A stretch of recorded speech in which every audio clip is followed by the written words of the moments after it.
Okey, Assalamualaikum dan salam sejahtera. Hari ini saya akan terangkan kaedah membina kerja kursus bagi reka cipta tingkatan 4. Hari ini saya akan terangkan untuk aspek 1.0 dahulu. Jadi mungkin kamu pelajar-pelajar tingkatan 4 ni akan rasa pening sikit macam mana nak start, nak buat kerja kursus kamu. Okey, sebelum tu saya nak terangkan dulu apa yang perlu ada dalam tajuk kerja khusus ataupun folio kamu. Okey, mula-mula saya tunjuk yang ni dulu. Okey, ini adalah format pendokumentasian untuk folio kamu. Okey, dia ada banyak lah. Sebenarnya kalau ikut susunan untuk folio ni, dia ada 1, 2, 3, 4, 5, 6. Okey, hari ni untuk video kali ni saya nak terangkan tentang susunan yang ke-6 ni. Yang paling penting sekali, kamu kena siapkan dulu kerja khusus untuk tingkatan 4. Okey, kerja khusus tingkatan 4 ni dia ada 4 rubrik untuk kamu kena siapkan. Okey, saya tunjuk kat sini, iaitu daripada sini sampai sini. Maksudnya daripada yang pertama ialah 1.0. Ini 1.0. 1.0 ni adalah pengenal pastian dan analisis masalah. Ini mengenal pasti dan saya berbesar sikit. Pengenal pastian dan analisis masalah. Ini adalah rubrik yang pertama. Okey. Kemudian kamu ada penyelidikan reka ciptaan sedia ada atau bahan rujukan. Ini adalah yang kedua. Okey, ini yang kedua. Kemudian yang ketiga, mencipta dan mereka bentuk pelbagai idea ni. Yang ketiga, mencipta dan mereka bentuk pelbagai idea. Dan yang keempat, aplikasi rupa bentuk ciptaan. Jadi untuk form 4 kamu ada 4 rubrik yang perlu kamu selesaikan. Okey, dan markah akan diberi pada akhir tahun tingkatan 4 ni. Jadi kamu kena settlekan nombor 1, nombor 2.0, 3.0 dan 4.0. Okey, yang tu saja yang saya nak cerita kali ini. Okey, kemudian saya nak pergi kepada perkara yang pertama yang perlu kamu buat. Kita tengok perkara yang pertama yang perlu kamu buat, iaitu sekejap kita tengok perkara yang pertama selepas saya terangkan yang tu. Okey, kita tengok yang ini. Ini adalah rubrik pengskoran untuk 1.0. Sekarang ni kita ambil 1.0 dulu sebab kamu tak mula lagi kan. Yang kamu pening macam mana nak buat ni. Cikgu suruh buat tapi kamu tak faham. Okey, saya nak ceritakan rubrik untuk satu aspek 1.0, iaitu mengenal pasti dan menganalisis masalah. Yang ni yang perlu kamu buat mula-mula sekali. Yang ni adalah 1.0. Kamu settlekan 1.0 ni dulu. Okey. Okey, dalam 1.0 dia ada rubrik penskoran dia pula. Dia ada 1.1, 1.2, 1.3, 1.4. Okey, daripada 1.0 ni dia ada 1.1, 1.2, 1.3, 1.4. Okey, kita tengok dulu apa itu menyatakan masalah. Okey, dalam folio RC untuk form 4, untuk 1.1 kamu digalakkan membuat persembahan secara grafik ataupun visual. Maksudnya kamu boleh buat dalam satu kertas A3 ataupun A4. Kamu boleh tulis tangan, ataupun kamu boleh type dengan komputer. Type dengan komputer. Ni, okey. Okey, dia secara grafik ataupun visual. Maksudnya kamu boleh letak apa? Kamu boleh kamu boleh letak gambar. Kamu carilah gambar, kamu pelekatkan kat situ. Okey, itu ialah menyatakan masalah. Okey, dalam 1.0 ni yang kedua ialah menyatakan masalah dengan jelas ni. Menyatakan masalah dengan jelas. Nyatakan masalah dengan jelas. Okey, untuk menyatakan masalah, kamu mesti ada kata kunci. Kata kunci. Ni kata kunci. Kemudian kamu mesti ada sebab. Okey nah, sebab apa? Lepas tu kesan dia dan akibat dia. Kesan dia. Nah, kesan kepada masalah tu. Lepas tu kesan dia, akibat kepada kesan tu apa? Okey nah, nanti saya terangkan. Kamu kena ada semua ni nah. Okey, kemudian 1.3 menyatakan masalah dengan jelas serta bersertakan pengumpulan data. Kamu kena buat satu borang soal selidik. Nanti saya terangkan kamu kena buat soal selidik, temu bual lebih kurang 10 orang lah. Nah, temu bual ataupun pemerhatian kamu kan. Okey, kemudian yang 1.4 menyatakan masalah dengan jelas, pengumpulan data dan analisis. Menyatakan masalah dengan jelas, pengumpulan data dan analisis data. Kamu kena buat analisis data. Data ni kamu kena analisis. Data analisis. Okey. Okey, jadi kamu tak payah pening-pening kepala. Sekarang ni saya nak bagi tahu kamu perlu buat yang 1.0 dulu, menganalisis masalah. Okey, settlekan yang ni dulu. Okey. Kemudian saya nak tunjukkan kat kamu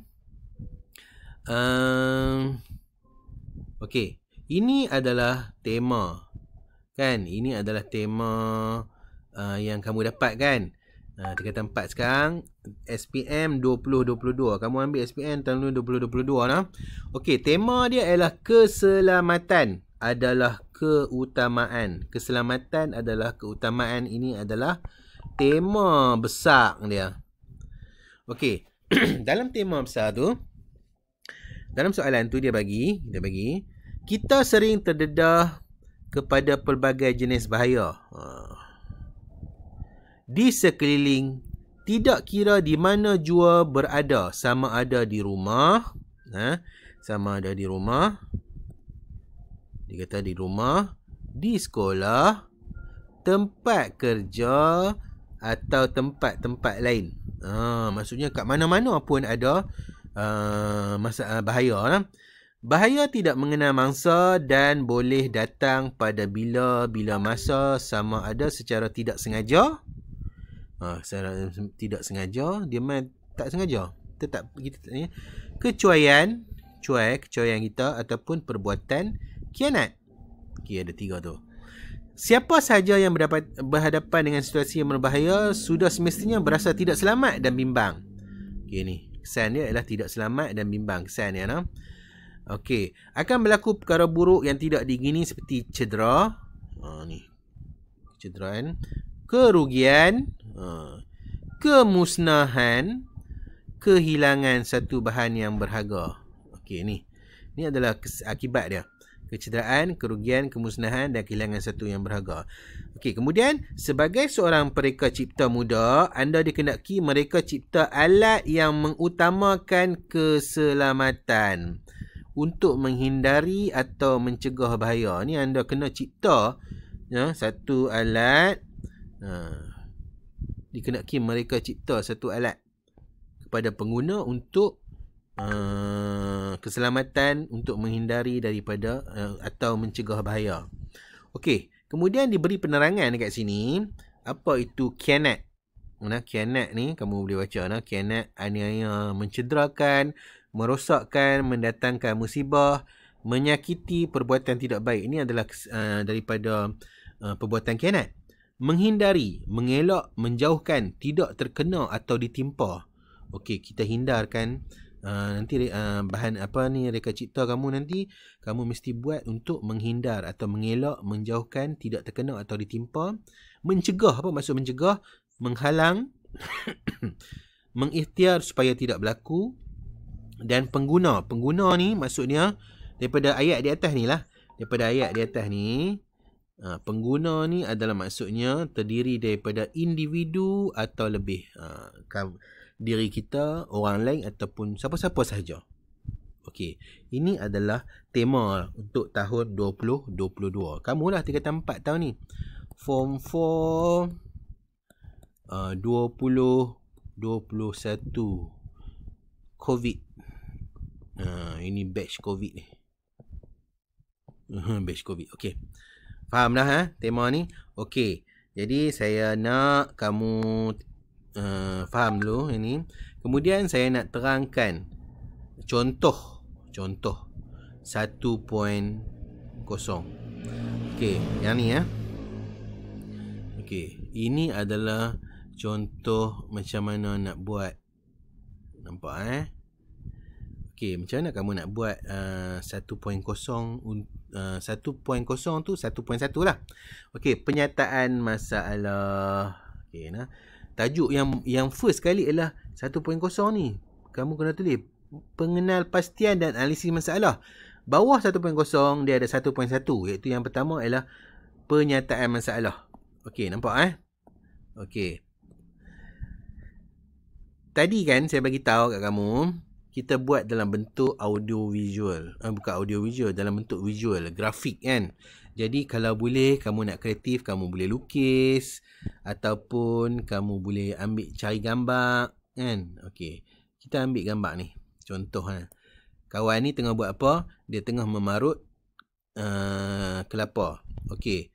Bahaya, dia bagi tajuk itu bahaya penggunaan mesin pemarut kelapa. Bahaya dia. Memang ni kita kadang-kadang ni kita memang orang ni memang dia buat selalu benda ni, tapi nak buat macam mana kan, tiba-tiba terjadi satu kecelakaan, tangan dia terkena ke, putus ke, tersagat dengan mesin pemarut ni kan. Okey. First kali, apa yang perlu kamu buat ialah kamu kena cerita tentang siapa dia kawan ni. Kamu boleh letak siapa-siapa pun, ayah kamu ke, pakcik kamu ke, bubuh nama orang lain ke, apa ke, tak kisahlah. Okey, Encik Ali mengusahakan perniagaan menjual kelapa parut. Okey. Dia cerita, apa cerita? Kena cerita macam ni dulu. Permintaan kelapa parut sangat tinggi ketika musim perayaan dan juga musim cuti sekolah. Okey, nampak Encik Ali memarut sekurang-kurangnya 40 biji kelapa setiap hari. Maksudnya banyaklah permintaan ni. 40 biji kelapa setiap hari. Tugas memarut kelapa merupakan tugas yang sukar dan berbahaya. Kena bagi tahu. Beliau pernah terluka dan cedera di jari akibat terkena mata pemarut yang tajam ketika memarut kelapa. Kamu kena ceritalah. Cerita dia punya sejarah dia. Masalah ini menyebabkan Encik Ali bimbang dengan keselamatan dirinya ketika mengendalikan mesin pemarut kelapa. Okey, masalah ni menyebabkan dia bimbang lah. Situasi ini boleh menimbulkan beberapa masalah. Okey, yang ni main dia. Penerangan dia. Okey, kemudian kamu kena tengok masalah yang pertama.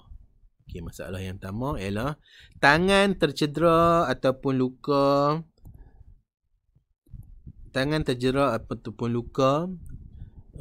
Terkena mata pemarut. Ini masalah yang pertama. Tangan dia terluka. Jadi masalah ni, kesan daripada masalah ni apa dia? Boleh mengakibatkan jari terputus. Kamu kena bagi tahu. Boleh menyebabkan jari terputus atau cedera yang lebih teruk. Okey. Kamu kena cerita masalah yang pertama dia ialah tangan tercedera. Lepas tu kesan dia apa? Okey, kemudian masalah yang kedua, tempurung kelapa yang diparut pecah ketika memarut dan boleh terkena mata kan. Tengah duk parut, tiba-tiba pecah, boleh percik kena mata.